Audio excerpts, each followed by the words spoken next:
ரசிகர்களால் மிகவும் எதிர்பார்க்கப்படும் champions trophy cricket தொடர் பாகிஸ்தானில் இன்று தொடங்குகிறது.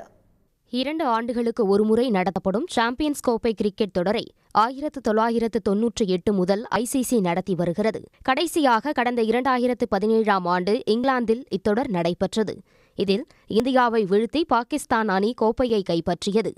அதன் பிறகு 8 ஆண்டுகளாக போட்டி நடத்தப்படவில்லை. இந்த நிலையில் கௌரவமிக்க இந்த தொடரை நடத்தும் வாய்ப்பை பெற்றுள்ள பாகிஸ்தான் அதை வெற்றிகரமாக்கி இழந்த புகழை மீட்டெடுக்க முனைந்துள்ளது. கராச்சியில் இன்று நடக்கும் தொடக்க ஆட்டத்தில் நியூசிலாந்தை எதிர்கொள்ளும் பாகிஸ்தான் அணி முதல் ஆட்டத்திலேயே முத்திரை பதிப்பதற்காக தீவிர பயிற்சியில் ஈடுபட்டது. பாகிஸ்தானில் நடைபெறும் இத்தொடரில் உலக தரவரிசையில் முதல் 8 இடங்களை பிடித்துள்ள அணிகள் பங்கேற்கும் வாய்ப்பை பெற்றுள்ளன. லீக் மற்றும் நாக் அவுட் அடிப்படையில் நடைபெறும் இத்தொடரில் நடப்பு சாம்பியன் பாகிஸ்தான், இந்தியா, வங்கதேசம், நியூசிலாந்து ஆகியன ஏ பிரிவிலும், ஆஸ்திரேலியா, ஆப்கானிஸ்தான், இங்கிலாந்து, தென் ஆப்பிரிக்கா அணிகள் பி பிரிவிலும் இடம்பெற்றுள்ளன.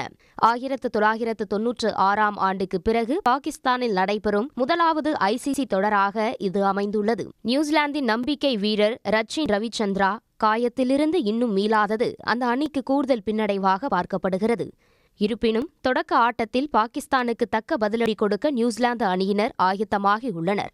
பாகிஸ்தானில் அனைத்து போட்டிகளும் பகலிரவு ஆட்டங்களாக நடக்கின்றன. பாதுகாப்பு அச்சுறுத்தல் காரணமாக ஆட்டம் நடைபெறும் மைதானங்களில் துப்பாக்கி ஏந்திய போலீசார் பாதுகாப்புக்கு குவிக்கப்பட்டுள்ளனர். பாதுகாப்பு காரணங்களுக்காக இந்திய அணி பாகிஸ்தான் சென்று ஆட மறுத்துவிட்டது.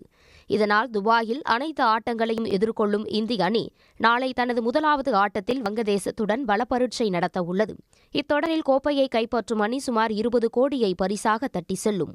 உடனுக்குடன் செய்திகளை தெரிந்து கொள்ள சன் நியூஸ் பெல் ஐகானை கிளிக் பண்ணுங்க.